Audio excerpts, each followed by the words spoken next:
ഇപ്പോൾ പുരുഷന്റെ ഒരു കാര്യം എടുത്ത് നോക്കുകയാണെങ്കിൽ അവരുടെ മൂഡ് സ്വിങ്സ് അധികവും ഒരു ഡേയിലാണ് വിൻഡോ ഇരിക്കുന്നതെന്നാണ് പറയുക സയന്റിഫിക്കലി. ഇപ്പോൾ രാവിലെ എഴുന്നേൽക്കുമ്പോൾ ടെസ്റ്റോസ്റ്ററോൺ ഒരുപാട് ഉണ്ടാവും, പിന്നെ അത് ഡിപ്പായി പോകും. സ്ത്രീയുടെ അവസ്ഥ അങ്ങനെയല്ല. അവരൊരു 28 ഡേയ്സിന്റെ മന്ത്ലി സൈക്കിളിൽ ഈ ബ്രെയിൻ മാരിനേറ്റ് ചെയ്ത അവസ്ഥയിലാണ്. പല സമയത്ത് അവർക്ക് പല കോംപ്ലിക്കേറ്റഡ് ആയിട്ട് ഇമോഷൻസ് വരും. അതുകൊണ്ടാണ് പല സമയത്തും ഈ സ്ത്രീകളുടെ മൂഡ് സ്വിങ്സ് പുരുഷന് മനസ്സിലാവുന്നില്ല എന്നൊക്കെയുള്ള രീതിയിലുള്ള റീൽസും പഠനങ്ങളും ഒക്കെ വരുന്നത് ഇപ്പോഴാണ്. ഇതൊന്നും ഇല്ലാത്തൊരു കാലഘട്ടത്തിലുള്ള നമ്മളെ അമ്മമാരും ഒക്കെ അല്ലേ എന്നാലോചിച്ച് നോക്കൂ. ഇപ്പൊ പിന്നെ ആക്ച്വലി ഇപ്പൊ ഒരുപാട് എനിക്ക് ഒരുപാട് നല്ല ആൺസുഹൃത്തുക്കളുണ്ട്.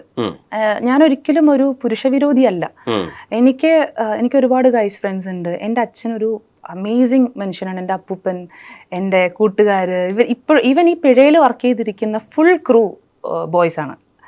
അവരാണ് ഈവൻ എൻ്റെ ഈ കാര്യങ്ങൾ സപ്പോർട്ട് ചെയ്യുന്നതും എല്ലാം ചെയ്തു തരുന്നതും. ചേച്ചി ഇത് ഇങ്ങനെ ചെയ്യാം അങ്ങനെ ചെയ്യാന്ന് പറയുന്നതൊക്കെ ആൺകുട്ടികൾ തന്നെയാണ്.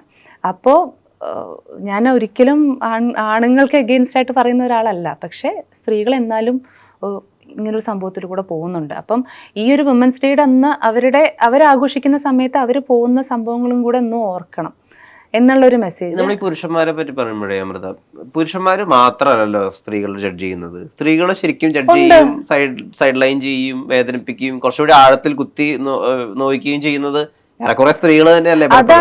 അത് ചില സമയത്ത് ഭയങ്കര വിഷമം ഉണ്ടാക്കുന്ന കാര്യമാണ്.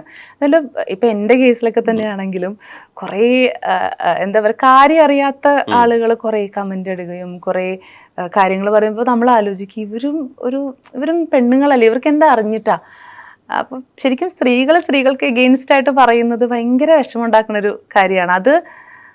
അത് ചുമ്മാ അങ്ങ് പറയുകയാണെന്നോ എനിക്കറിയില്ല. ഐ എപ്പോഴെങ്കിലും ആലോചിച്ചിട്ടുണ്ടോ, ഞാൻ സ്നേഹിക്കുകയും സ്നേഹിക്കപ്പെടാൻ ആഗ്രഹിക്കുകയും ഒക്കെ ചെയ്തിട്ടുള്ളൂ, ഇതൊരു വലിയ അപരാധമായി പോയല്ലോ? ഇത് തന്നെയാണ് എൻ്റെ ഇതിനകത്ത് വരുന്ന ഒരു വരി തന്നെയാണ്, മാറത്തണഞ്ഞാൽ പിഴ. നമ്മളെപ്പോഴും ഒരാളുമായിട്ട് റിലേഷൻഷിപ്പിലേക്ക് വരുമ്പോൾ അല്ലെങ്കിൽ ഒരാളെ സ്നേഹിക്കുമ്പോൾ അയാൾ ഇട്ടിട്ട് പോകണമെന്ന് വിചാരിച്ചിട്ടല്ല ഒരു സ്ത്രീയും അല്ലെങ്കിൽ ഒരാളും അടുത്ത ദിവസം അത് കളഞ്ഞു പോകണമെന്ന് വിചാരിച്ചിട്ടല്ല കയറുന്നത്. അത് അത്രയും ഡെഡിക്കേറ്റ് ചെയ്ത് അത്രയും ആഗ്രഹിച്ചിട്ട് അത് നന്നായി വരണമെന്ന് വിചാരിച്ചിട്ടാണ് നമ്മളത് പോവുക. പക്ഷെ അത് ഓരോരുത്തരുടെ യോഗമല്ലേ അതൊക്കെ. ചിലർക്കത് വർക്കാവും, ഫസ്റ്റ് തന്നെ വർക്കാവും, ചിലർക്കത് വർക്കാവില്ല.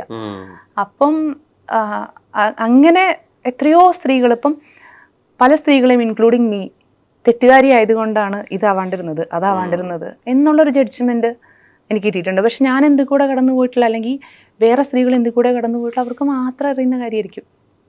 അപ്പോൾ മാറത്തണഞ്ഞാൽ പിഴ, മാറി നടന്നാൽ പിഴ, മാറത്തടിച്ചാലും പെണ്ണെ നീ തന്നെയാണ് പിഴ. ആരുടെങ്കിലും കൂടെ മാറത്തടഞ്ഞത് ഒരാളോട് ഇഷ്ടപ്പെട്ടാൽ അവള് പിഴയാ. മാറി നടന്നാലോ അവളെ കൊണ്ടൊന്നും പറ്റില്ല, അതായി. പിന്നെ നെഞ്ചത്തടിച്ച് കരഞ്ഞാലോ അപ്പോഴും പെണ്ണ് തന്നെയാ പിഴ. ഇതൊക്കെ ശരിയായിട്ടുള്ളൊരു കാര്യമല്ലേ? ഈ സ്ത്രീയെ പറ്റിയിട്ടുള്ള നുണ പരക്കുന്നൊരു വിധം ഉണ്ടല്ലോ. അപ്പം എനിക്കറിയാവുള്ള ഇത്രയും മതി. ഇത് ഒരാണിനെ കുറിച്ച് പറയില്ല. അത് വളരെ ആണിനെ പറ്റി അങ്ങനെ ഒരു എളുപ്പമല്ല. അതാണ് ഞാൻ ചോദിക്കുന്നത്. അതെന്തുകൊണ്ടാ അങ്ങനെ? ഒരാണിനെ കുറിച്ച് എന്തുകൊണ്ടാ അങ്ങനെ പറയണമെന്നല്ല കേട്ടോ ഞാൻ ഉദ്ദേശിക്കുന്നത്. ഇപ്പൊ ഒരു പെണ്ണിനെ നമ്മൾ പറയും അവള് പിഴയാന്ന് പറയും, ഒരാണിനെ അവൻ പിഴയാന്ന് പറയൂ? അപ്പൊ അത് എത്രയോ കാലങ്ങളായിട്ട് അതങ്ങനെ വന്നുകൊണ്ടിരിക്കുക. എനിക്കത് ചില സമയത്ത് ഭയങ്കര വിഷമം തോന്നും. ഒരുപാട് സ്ത്രീകൾ എനിക്ക് മെസ്സേജ് ചെയ്യാറുണ്ട്. ഈ നമ്മുടെ ഇഷ്യൂസും കാര്യങ്ങളൊക്കെ കഴിഞ്ഞ് വന്ന സമയത്ത്, ചേച്ചി സംസാരിക്കാൻ പറ്റുമോ, എൻ്റെ ലൈഫിൽ ഇങ്ങനത്തെ ഒരു സംഭവം ഉണ്ടായിട്ടുണ്ട്, എന്താ ചെയ്യേണ്ടതെന്ന് അറിയില്ല.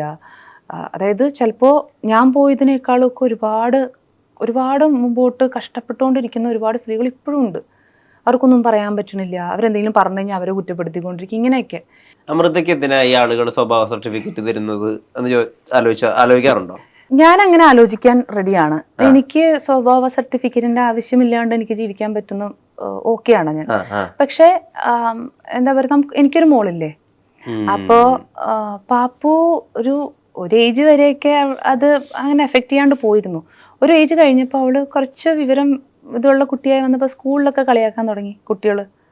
അതായത് അമ്മയെപ്പറ്റി മറ്റേ സൈഡിൽ നിന്ന് ഇങ്ങനെയാണല്ലോ പറയുന്നത്, അപ്പോൾ എന്തിനാണ് അമ്മയുടെ കൂടെ നിൽക്കണേന്നുള്ള ചോദ്യമൊക്കെ കൂടുതലാണ്.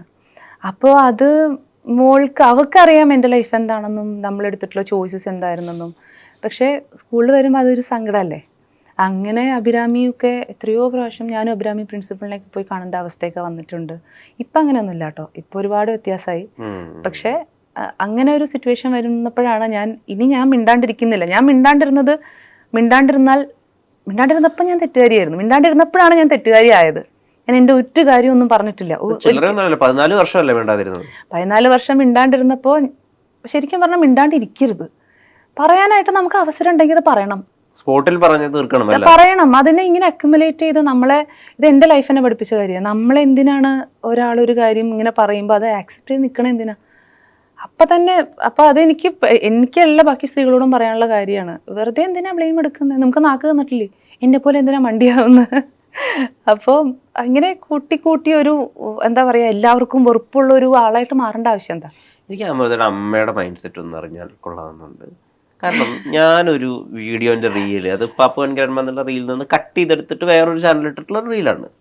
ഇതിനടിയിൽ ഒരാള് ഒരു ഫേക്ക് യൂസർ നെയിമാണ്, അതിൻ്റെ പ്രോപ്പർ യൂസർ നെയിം പോലും ഇല്ല. അപ്പോൾ അതിലെഴുതി, ആ അമ്മയോടാണ് ഇവർ ഉദ്ദേശിക്കുന്നത്, നിങ്ങളിങ്ങനെ 2 മക്കളെയും വിറ്റ് ജീവിച്ചോളൂ, ഇതൊരു അത്രേ ഉള്ളൂ, ജീവിച്ചോളൂ എന്നാണ്. ഇത് ഏതെങ്കിലും രീതിയിൽ സർക്കുലേറ്റ് ചെയ്ത് അവരിലേക്ക് എത്തുക. എൻ്റെ ഒരു അറിവില്ല, അവർ ഈ പറഞ്ഞ പോലെ ഭക്ഷണം ഉണ്ടാക്കുക, പാപ്പുവ ഫീഡ് ചെയ്യുക, സമാധാനമായിട്ടിരിക്കുക, പ്രാർത്ഥിക്കുക എന്നതിന് അപ്പുറത്തേക്ക് ലോകമില്ല എന്നാണ് എൻ്റെ ഒരു അനുമാനം. അത് എങ്ങനെയാ അവരെ സ്വയം സമാധാനിക്കുന്നത്? എനിക്ക് അമ്മയുടെ സ്ഥാനത്ത് ചിലപ്പോൾ ഞാനൊക്കെ ആയിരുന്നെങ്കിൽ ഞാൻ ചത്തുപോയനെ. ലൈക്ക് അമ്മയൊക്കെ എന്തോരം കേട്ടിട്ടുണ്ടെന്ന് അറിയോ?